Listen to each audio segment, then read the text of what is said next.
Okay, we're back on Talk of the Town, and Wyman Williams, Mary Hendrix, I suppose you all have met. We have. Yes, a few times. At some time in the past? Yeah. Yeah. Talk a little bit about, again, growing up in Commerce. Did you all know each other? Wyman, you're a bit older than Much Mary. older. Not that much older. But your families know each other? You guys must have had crossed paths many times. I'm trying to think of first memories. When would we have known one another? Gosh, probably school board issues, you think? Yeah. Of course, Harriet's mother was my student council sponsor when I was in high school too, so there was a connection there. Yeah, we've known of each other for a long time, but probably didn't have much contact until Mary was on the school board. Right. And I like to go to school board meetings. Yeah. Talk about, I'd forgotten that. You were on the school board for was it a number of years? 19 years. 19 years? That's it's not that I'm counting or anything. And president of it, how long? Yeah. What did you How say? long were you president of the school board? I don't remember. A long time, several years. 10 years or Yeah, so? something at like least. that, yeah. 19 years? Yeah. Yeah. Holy cow. Yeah. How many, can you name the superintendents during that time? Well, interestingly, we did not have that many during that period of time. It was Pat Pope, Loretta Kibler, Keith Bowles, and that was it. During my tenure. That's pretty good stability over 19 years. Yeah. My goodness. Yeah. And that was entirely after you came to the university. Yes. Obviously, Yes. because you were with the commerce schools also. I taught in the public schools in Commerce, and many of my former students are employed here at the university now. And in fact, I'm seeing students who I taught middle school, their kids are coming to school here now. So that's nice to complete that circle and have them back here. How did you?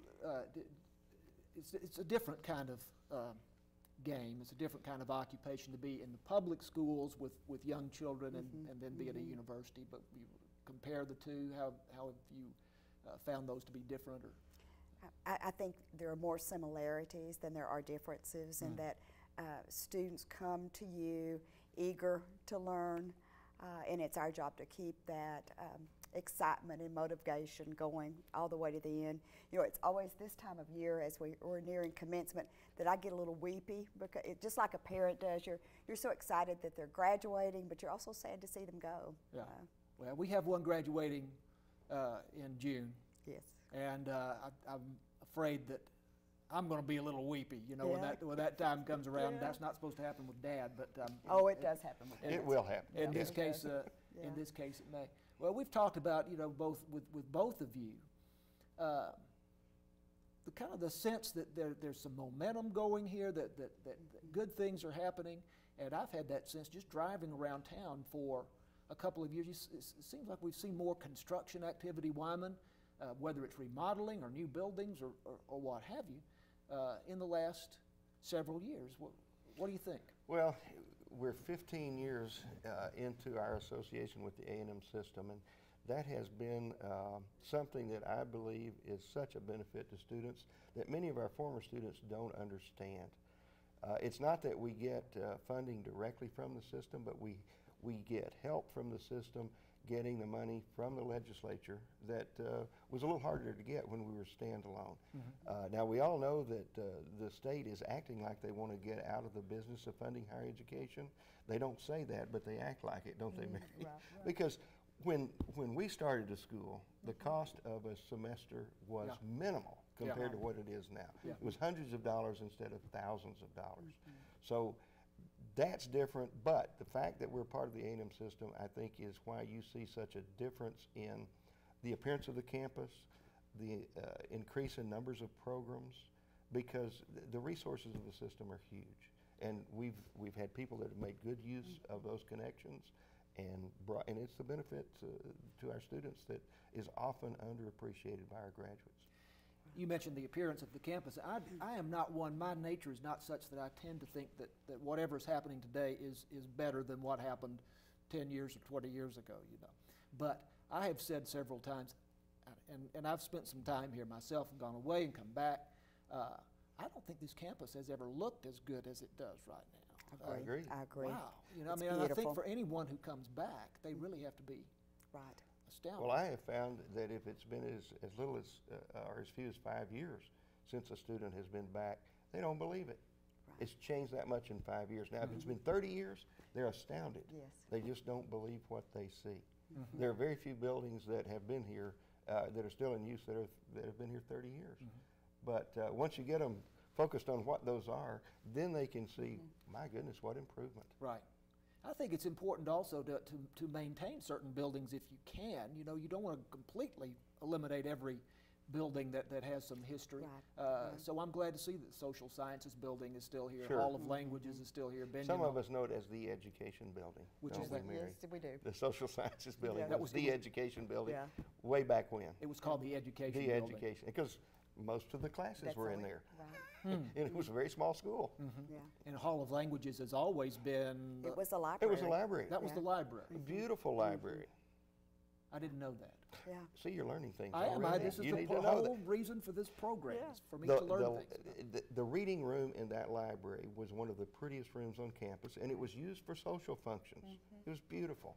But it's now cut up with floors, and you don't see those giant windows let light in on that reading room. It was beautiful. Wow.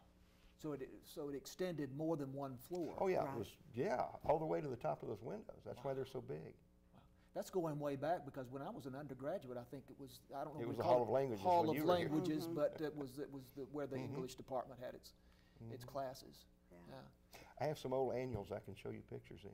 I would, I have a full set of those annuals in my office, so there's come over nothing and I look like, at them. nothing I like better Yeah. than to flip through those books, and even long before my time. You know, I really like to go back and look. In fact, I was looking at a photograph. I think it's in the university collection, the Flickr collection, and it was an aerial photograph from about 1955, mid-50s, and the campus is just barely recognizable. This was before the old student center had been built, Right. and now it's gone, and before about half of the library had been built, and you could identify the field house, part of the library, the stadium.